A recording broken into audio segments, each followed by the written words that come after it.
Hey, thank you all so much for joining another episode of Celeste the Therapist Podcast. My name is Celeste. I'm a therapist from the best city in the world. I'm not sure if my guests would agree, but we'll find out. Can you introduce yourself and tell people who you are? My name is Wajahat Ali. I am not a therapist, but I'm married to a doctor who says that I should get a therapist. I married way up. My wife is smarter than me, better looking than me, and more educated than me. And because of her, I moved to Virginia, but I'm originally from the Bay Area. So anyone who represents Bay Area, I'm your people. Yeah, Boston. I'm from Boston, and I've been married for 14 years. And you have great talking points as a husband. I think. Um, I just want to remind folks that my Golden State Warriors beat the Boston Celtics. I just wanted to randomly throw that in there for no reason. I think some basketball trivia is good. Oh gosh, I walked into that. One time I had somebody from New York, and they beat us in the Super Bowl twice. I wanted to cry. I know you can't say anything. You're just like, damn you, Eli Manning. Damn you. We have more than you, though. We have more. But that's the thing. Like, It if you're a doesn't matter it if doesn't you. matter. If you're a Pats fan, that is just a wound that will always bleed. Always that 19-1 was like the worst ever. I think I wanted to die. And I'm a therapist. I kept telling myself, why am I getting so emotional? I don't get paid for this. Like it's good for your business though, because then you have all these Pats fans. They're like, I need a therapist. And you're like, I need a therapist for this. So, if you don't know, he is very comedic. I enjoy the way you deliver information. Obviously, you want to educate people, but it's nice when there's humor to it. But before I let people know what you're doing now, we would love to know what was life like growing up for you in the Bay Area. Yeah, so I grew up as one would say the model minority, and we can unpack that later. My parents came here post 65 thanks to the Immigration Nationality Act. My dad came as a poor nerdy student, worked hard with his brother, got into graduate school, got a scholarship. And we could talk about that. He eventually got to stay in this country, even though he was ordered deported, because he eventually got the same visa, the E visa, than Melania Trump got. Melania Trump was favored for lying naked on a rug for GQ, and my father was a hardworking, brilliant graduate student in statistics. So my father got here, and they eventually moved to the Bay Area where I was born. I'm the only child of Pakistani Muslim immigrants. And, slowly but surely, like the Jeffersons, we moved on up, upper middle class, I would say. And let me break it down this way: Macy's, Mervyn's, J.C. Penney's, and outlet stores, not Nordstrom, not Oh, not Nordstrom. Yeah, it wasn't Nordstrom. yeah. So like that was our family. If you get it, if you know Mervyn's, you know exactly what I'm talking about, which is pour out some drink for Mervyn. So that was our family, and grew up, in the Bay, very diverse. But oftentimes I was the token Muslim and the token brown kid. And life was pretty good in the Bay Area. Like my parents worked hard, surrounded by family. My first Can I ask language. you a Yeah, question go about ahead. the token piece? Because so I grew up around all other people that look like me. When I was a teenager, I moved down south, and it was more mixed. Mm. I've never, I mean, I didn't go to school where I was like the token black kid. When you say the token immigrant kid, were there other people of color, or were you? So I remember when I've gone around America and oftentimes the world, and when I ask folks, when was the first time you knew that you were the other or a person of color or you heard something racist? It's amazing that the age that comes back from the audience is 5 or 6, which coincides with going to school.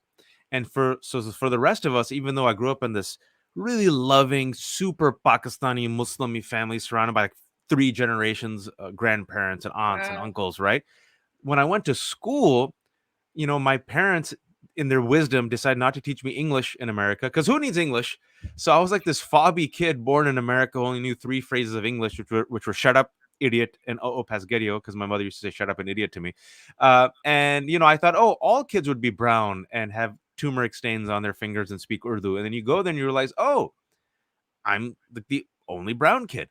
And what Uh, happens when you're the token, and I think maybe some listeners can relate, is you become the ambassador of all your people. And you become the one link to all your people's stories.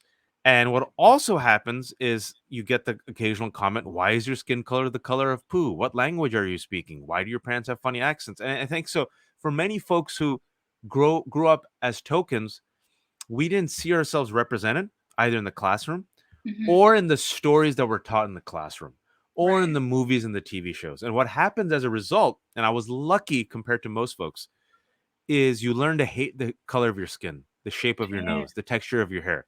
But because I also had this pride and like this loving family, even though that was there and it was like internalized, uh, I also had a lot of confidence, and I ended up being that guy who was like, okay, let me represent. And then represent all brown people and all Muslim people from like the ages of 6 to now. And I always joke that I must have given like 13 keynote speeches on issues I was totally like unqualified to talk for, but they were like, Wajahat, talk to us about the Iraq War. And I'm like, but I'm Pakistani. They're like, whatever. And I'm like, okay. Like, Americans could be ignorant. We only know the United States. That's it. yeah, like talk to us about Muslim women. And I'm like, I'm a boy. They're like, sure, but you're Muslim. I'm like, great. So that's the kind of role in a strange way that I adopted. And it helped me also become a storyteller and connect with different cultures and understand different cultures that exist in America. Wow, that's amazing. So it sound. I mean, for some people, that would have been hard to um, try to assimilate, but it didn't seem like you assimilated. You still stood out, and you were proud of it. You didn't find yourself struggling in any way when I all of think, that was we all going. do. I think we all do. It wasn't perfect. But I, unlike most of my peers, there's something inside me that always felt like I had to represent, which I did. I Wow. think that that strong community and family that I had really helped me. But I'll give you an example of how we internalize this racism, right? And then how we learn to hate ourselves. It's a story I tell in the book, but I remember I was 6. I come home, I tell my mom, I say, Ammi, we call mom Ammi, right? Like, Ammi, I want an American name. And my mom's like, what the hell are you talking about? And I'm like, I'll let you keep the W for Wajahat.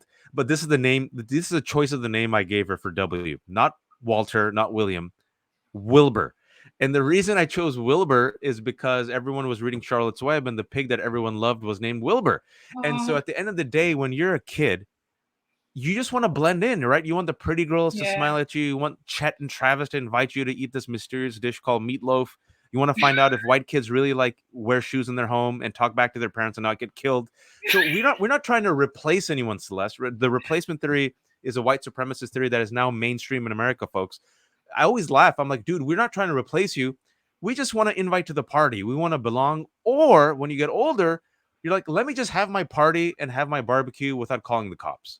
Yeah, yeah. Now, all of the advocacy you were doing in middle school and high school kind of prepared you for 9/11. I mean, I know That's you right. were getting ready for it, but um, tell people a little bit about what that was like because you was born, raised here. Now you're in college, 9/11. You're an 80s baby, right? Yeah, yeah. 80s and Oh, 90s, baby. okay, I because was I'm born in the year of 82. Empire Strikes Back, 80. Okay, 82. So I Nice. remember where I was when it happened Oh, and yeah. in shock. So tell people what that was like for you. You've already been fighting for your culture, your like, everything. And now like it seems like you had to fight a little bit harder. Yeah, it's a good point that you make. It was kind of like a weird training ground, right? Because I go to UC Berkeley, and it's the first time I see like actual other Muslims, which so I'm like, this is dope. And so I actually found other people like me. So I was part of the Muslim, Community. yeah, I was Yeah. part of the Muslim Student Association. And by my 4th year, I was about to turn 21. That's when 9/11 happened. And I was a student leader of the Muslim Student Association, right? And when I Dang. mentioned the minority, many ethnic communities, especially the generation that came after 1965, right? They came here with nothing. You leave behind your family, your community, you have to build everything. And you look at America and you're like, who's crushing it? Who's getting elected? Who has the money? Who's on the billboards? What's the definition of beauty? Whiteness. Who is in prison? Who is hated? Who is marginalized? Blackness. So are we going to run towards whiteness or blackness? For self-preservation, we'll run towards whiteness. And Yeah. maybe we'll get close enough to whiteness that we'll be protected. And what 9/11 was a rude awakening that your Americanness as a person of color is always conditional. It comes with an Mhm. asterisk. And so for many Muslims, not all, but a lot of folks who thought, oh, we achieved the American dream. We did everything right. We paid our taxes. We got married. We bought the house. We raised our kids. 9/11 came and slapped us upside the head. And just like that, this country turned on us like it has turned on Japanese Americans and in the past Jews and Italians and African Americans always and Latinos. And so for many of us, people forget how crazy Celeste 9/11 was. You and I remember this country lost its damn mind. We freaking canceled French fries.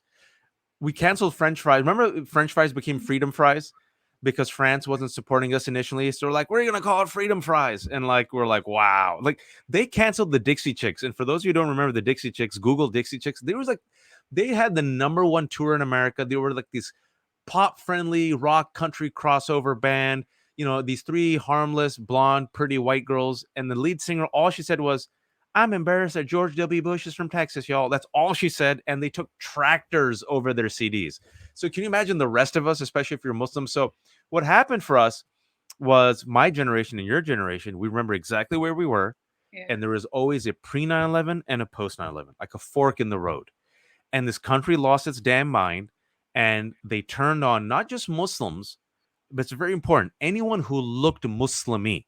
Yep, And the yep, yep. reason why I mentioned that, the first hate crime after 9/11, about 4 days after 9/11, was in Arizona. 9/11 happened in New York, Mhm. right? 19 foreign hijackers brought down the two towers. The first hate crime was against a Sikh Indian gas station owner in Mesa, Arizona, because the white supremacists wanted revenge for 9/11. So he killed an innocent Sikh Indian immigrant, which is why I always say bigots are not nuanced and we're all in this together. Mhm. It's not like they're saying, oh, only you are the rapist and the invader. No, Celeste is the invader. I'm the Mhm. invader. Mhm. Jews are the invader. So we're all in this together, which people Mhm. sometimes forget.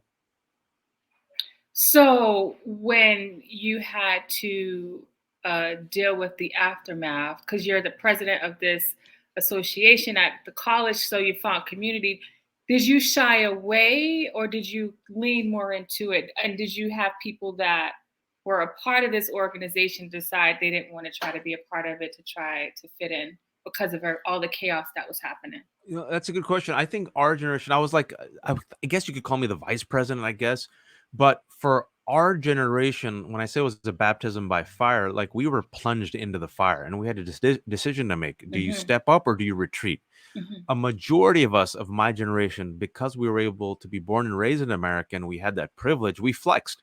And we knew that the Nice. history of America and other groups was, this is an inflection point where you have to step up. So I don't think it's a coincidence that right after 9/11 happened, many of in my generation went from like medicine and engineering and business to law, to advocacy, to Mm. education, to media.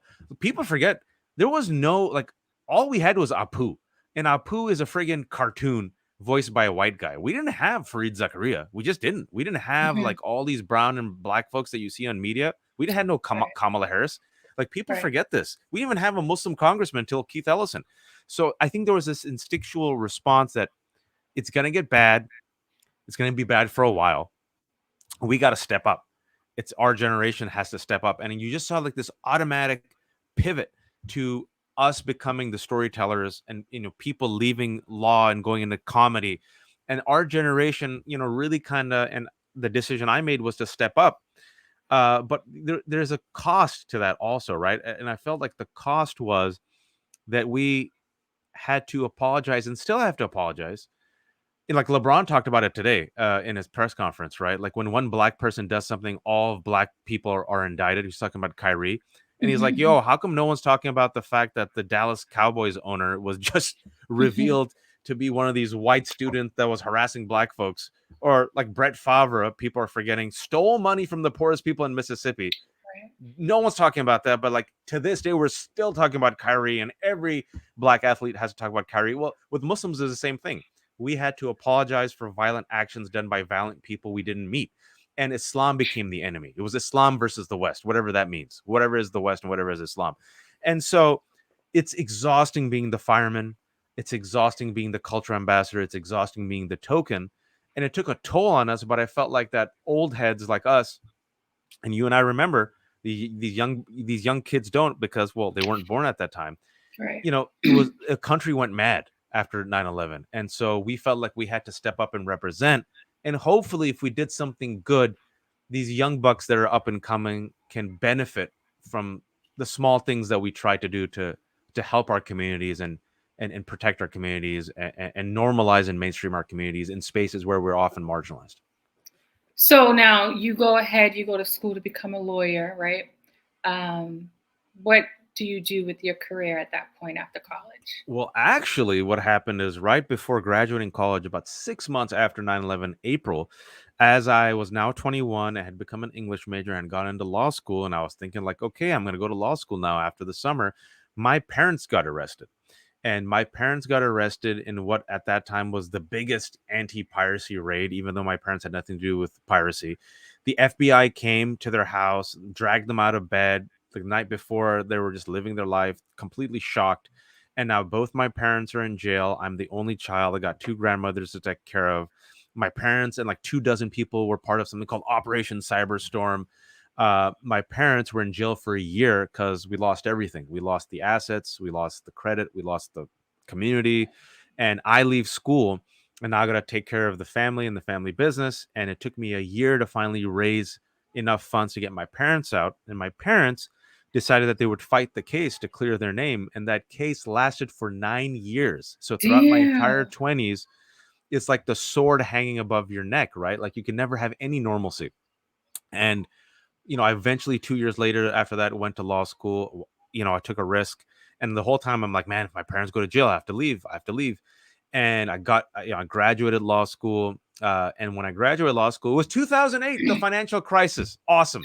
So here was our family trying to rebuild after this devastation. My credit was shot to hell. I had to do bankruptcy. We lost everything, but we were now rebuilding. We're rebuilding. And what was interesting about this, Celeste, was I no longer became the model minority. I became the bad minority, right? I had a foot in privilege and a foot on the other side of privilege. I had tasted the American dream and the American nightmare, the America of so many who are poor and have experienced the criminal justice system, which is brutal, right? It brutalizes not just people, but if you've The experienced it, families. there you go. It crushes families, it crushes communities, it crushes generations, and you don't know until you know. And so here we were making it, and the financial crisis happens, and I'm back at home, broke as broke. And I'm like, what the hell, man? When can I get a break? And that's when I start writing again. I start writing this play, and I start writing these articles, and I'm about to make it. And we do this play now right before the age of 30 in New York. I premiere this play about the day in the life of a Pakistani Muslim American family, a play that I had started writing in college after 9/11, based Wow. upon the advice of my African American teacher, Ishmael Reed, who a few weeks after 9/11 said, things are going to get really bad for your people. I'm a black man. We've been through it for 400 years. The way we fought back is through art, culture, and storytelling. Write me an American play, but through the lens of a Pakistani Muslim family. So Wow. that play, I realized because America was going to elect the first Muslim president, my brother Barack. I'm kidding. I'm like, now it's time to bring out the play. So we premiered the play in 2009, 9/11 in New York at the Nuyorican Poets Cafe. Wow. The play was a hit. And here I am, finally, I'm a lawyer, I'm practicing, I got the play, I'm writing. My community members and my schoolmates are like, bro, you're the one that made it.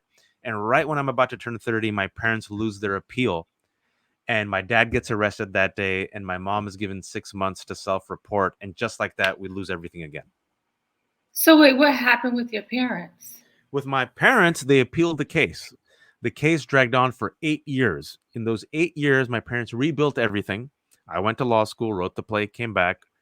The case went to the Ninth Circuit. We thought my parents would win. And one day the Ninth Circuit ruled. And that day, my dad got picked up again, went to jail, had to serve the rest of his sentence. They threw the book at them. So they got like 5 years. So my dad had to go to jail for 3.5 years because he had already spent a year in jail. And then the judge gave my mom 6 months to self-report to take care of everything. So I was helping my family. And just like that, we lost everything again. We became homeless. And an uncle at the last second gave us a room in his house. So as I was crushing it and everyone thought that I was making it, I was living in someone else's house, sharing the same bed with my mom after losing everything, pooling my resources. And then I was the one who had to drive my mother to jail. Oh my God. I know. And so I was 30 when that happened. So what where did your drive come from to keep going during this time? Because it feels like you went on an emotional roller coaster, or you've been on an emotional roller coaster during those years. Yeah, and I think that's this is why I mentioned this, because your show is Celeste the Therapist, and people go through immense challenges, and they're going through immense challenges right now with the economy, with climate change, with everyday racism, with the rise of white nationalism. I think what helped me is a few things. Number one, my own disposition, people's own character, is I realized I was the only child. So if I lost my SHI to the T, The my shit. parents, yeah, if I lost my shit, Mhm. my family would lose its shit, like everyone would lose their shit, and then everyone would die, and then it would be like bloated corpses of shit in a river of shit, right? Like I had to take care of two grandmothers and two parents, so I couldn't. I had to get to work, and I know people mock faith and religion. Oftentimes, I get it, and I get why, because it can be an oppressive force. But I'm a practicing Muslim, and I remember my there's some religious people, spiritual people in my family.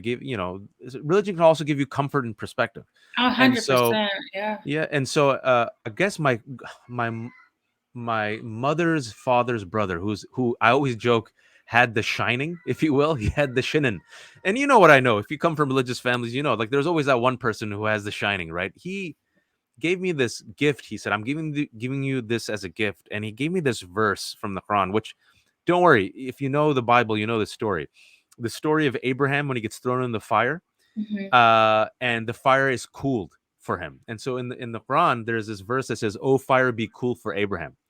And he said, "Just I'm giving this to you as a gift. Recite it." So I had that verse, and I had another verse from the Quran that said, "We will test you and your reported metal, mettle, meaning your character." Those two verses, and I just used it as a test for myself. I'm like, this won't break me.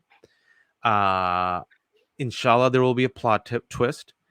I'll keep writing until I see the end, and hopefully the pages will turn and things will be better. And that's what I did. Honestly, I just kept writing. I wrote my way out, literally. Wow. And I got to a point where I found the right woman who married me when I was completely broken. My parents were in jail, and my wife, like, was a badass doctor, coveted by all these men. Uh, but she says, "Listen, I believe in you, and I believe in the man that you are, and I see how you treat your grandmothers." And I took care of my grandmother at that time. I stayed back in Fremont, California. I should have gone to LA or New York for my career, but I had a grandmother I had to take care of, and if I left her, I knew she wouldn't make it emotionally. So I stayed back and I tried to do the right thing. And then my wife, who literally, she was like, here's an old school reference. She's like Mary from There's Something About Mary. Like every guy wanted her. And she's like, the way you treat your grandmother and the way you are with your mom and the way you sacrificed, I respect this. So I'm gonna marry you even though you're broke and your credit's like at 300, which I didn't know a credit could go this low, and your parents are in jail. And I remember I said, and this is when you married wisely. I'm like, listen, just have faith in me, inshallah. Have faith in me. I have a lot of potential. I can go places. She goes, I'm not marrying you for your potential. I'm marrying you for the man that you are right now. And I'm like, I have chosen Wow. wisely. So things eventually worked out, but that's what kept me on the journey. I'm like, the pages will keep turning. I'll keep writing. I have faith, inshallah, that things will get better, and I have to stay alive and keep my head on my shoulders for my family, and that's Wow. that's what kept me going. And there were some very dark periods, as you can imagine.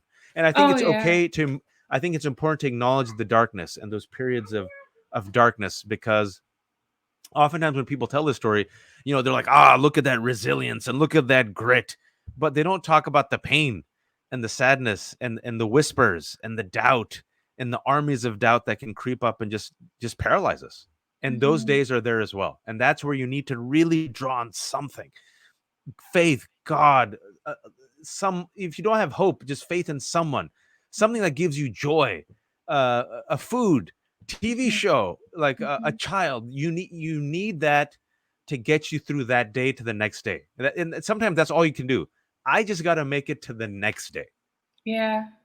And we're not going to go into this, but Wajahat did a TED talk on hope, and I listened to it, and I felt it in my bones Oh, as you were thank you. talking about it. It was on during the pandemic, you was talking about how to have hope and the things you went through with your daughter and just how you got through each day.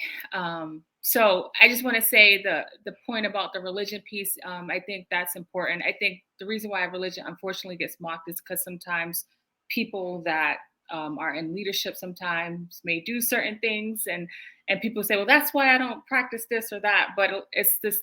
I always tell people there's a lot of wisdom. There's a lot of Mm, ways that we can learn how to live, whether it's Buddhist, Christianity, whether you whatever you practice, a lot of the things inside of it actually teach us how to live life, and so like I think that's an important point for people when they hear how you've been able to get through it. So thank you for sharing that. no, thank you for letting me, share that. Yeah, and what you talked about, that TED Talk, I think that's available online. And in particular, It what is. they wanted me to ask, how were we able, my wife and I, to have hope when our daughter was diagnosed with stage 4 cancer 3 years ago, right before the pandemic, when she was about to turn 3, and she needed a full liver transplant. And right after she got, knock on wood, she got the liver transplant. She's cancer free, but you had to go through that and then the pandemic. Yeah. So they're like, you guys seem to be stable and happy. Give us some, give us some wisdom, because we're going through some, people are going through a lot. Celeste, people are going through a lot. No, they are, and I just want people to know, like, just because what it looks like on the outside, there are things that we do. That's when the cameras are off. That helps us like move forward. And I didn't even know about your parents. I didn't see that, but to hear all of that and to see how you've been able to get through, I'm sure that's gonna like give some people hope. Now we're in 2022. Mm. You are very invested in what's happening in politics around the world. What drives you to be the voice? I look at you as the voice of um, democracy and kind of I hope. letting and hope. But what's driving you now? Because I feel like you've been doing this your whole life since you was You know, I since you got was in the Bay Area. I got kids. We're talking Yeah, about kids. I got kids, and I'm at that stage in my life. I'm 42, where they call it the midlife crisis. I don't know if it's a crisis, but what happens when you get to this stage in life is birth and death come in waves from both directions, and you have babies, and then you're lowering your grandparents and your parents in the grave, and you're like, wow. And you look at yourself, and you're like, I got gray hair, and then you think about it, and you're like, I might have less years ahead of me than behind me. And mhm, so you start thinking about life and time and purpose. And I think as a father of 3, for me, it's like I have to fight for this thing called democracy, which is imperfect, in the face of rising fascism, Celeste. And we have to name it for what it is. It's fascism. It's white supremacy. It's Christian nationalism. It's right wing authoritarianism. And they're coming after all of us. And I'm like, listen, I think about this. I'm like, maybe there's 3 roles I have. One, maybe our job is to be like Hodor from Game of Thrones. And if you don't know, he was this giant whose whole purpose in life was to hold the door, literally. He had to sacrifice his life to hold the door and keep at bay rampaging demons just to give his friends enough time to survive. So I'm like, maybe that's what it is, man. And maybe my job is to hold the door to help our kids' generation. The second job is maybe I'm a janitor. Maybe it's we clean the shit that we've created and then inherited so our kids can inshallah have some space, literally. And but then the third one, and this is where I hope to be, is maybe we can be a gardener. Like if we can plant a seed and inshallah live long enough to see that seed sprout out and become a garden. And maybe if we're lucky before our time's up, we can enjoy the shade and the fruit. But if we can't, and we have to make peace with this, because sometimes you don't get to see the dream, but your kids can see the dream, yeah, right? And that's a tough pill to swallow. But I feel like when you become a parent, it's like my parents' generation. Like, okay, we sacrificed a lot to come here. We had to compromise a lot of our dreams, but inshallah, our kids can get it. And mhm, so that's why I do what I do, right? Like it's for not just my kids, but that generation. They deserve better. And when mhm, my time is done, I want my kids to at least say, at least Baba tried. mhm, mhm. Is that what they call you? Yeah, yeah, Baba. I'm the Baba. Okay. All right. Last question. What does your son, and if you don't have one, be honest with me, please, because I'm a therapist. I think I can read through it. What does this is a serious question. You ready for it? All Yeah. right. What does your self-care routine look like? Oh, that's very good. You know, I will answer it seriously. It's Okay. something I started thinking about actively 2 to 3 years ago, especially during the pandemic and my daughter's cancer, Yeah. because it's very easy to ask the question of the universe and God, why us? And you'll never hear an answer to that. And that's a question that is emotional quicksand. It can bury you spiritually Mhm. because the Mhm. more you invest in it, it's like quicksand. You'll just keep drowning. And you can sit there and lament, and you have every right to, but then you end Yeah. up beating yourself up. So, one of those things to give you hope and joy is to invest in joy on a daily Yes. basis. And I think it's very Yes. important, especially when you're a person of color or you're poor or just our kids are looking at us. And so Yes. if you're in this fight and you're freaking miserable and you're snappy and you have toxic relationships, then your kids will be like, why should I invest in this? I Exactly. want to be F it. I'm going to just get paid and get laid and F it all. But if Yeah. you are in the struggle in some way and you still find joy and happiness and community and music and humor, then your kids are like, look at that. My Yes. parents, they were happy and they were in a good relationship and they played with Yeah. us and there were Yeah. tough moments. But this is why I think it's so important to invest in joy and reflect joy. And so what I do is I spend time with my kids. Yes. I go for my old man walk and I work out. I run. I got a little bit of money from the book, and I'll straight up admit I got a guitar. He And at has the age two of books, 40, by the way. huh? Go ahead. Two I books. yeah, Yeah. yeah, and I got the guitar. I'm learning guitar. When I was Okay. 21, I wanted to learn languages, and a part of me, 20 years passed, and you're like, what happened? And I'm like, you know what? It's not too late. I'm It's 42, so I'm not. learning languages. Those are my kids in the background. I build Lego sets with my kids. Okay. I have fun doing it. And these are the things and I learn how to cook. So these are the things that make me happy, and I make time doing this stuff. And I don't know about the rest of you, but I feel like if I play, I'm smarter and I'm better. And maybe I'm a Okay. child. So No, good. I have to find time every day to play. You create it because you can't ever find time. It's Yeah, no. It's only 20. you have to make time. There's not enough Yeah. time to do anything. That's why you have to make it. That's why you have to Yeah. prioritize it. Yes. Yes. Yes. Okay, that was good. Thank you so much for coming, for sharing. You're so open and vulnerable, and I appreciate you. Thank you, Celeste Therapist. I appreciate you. Appreciate what you're doing, and I hope that your podcast continues to help and heal people.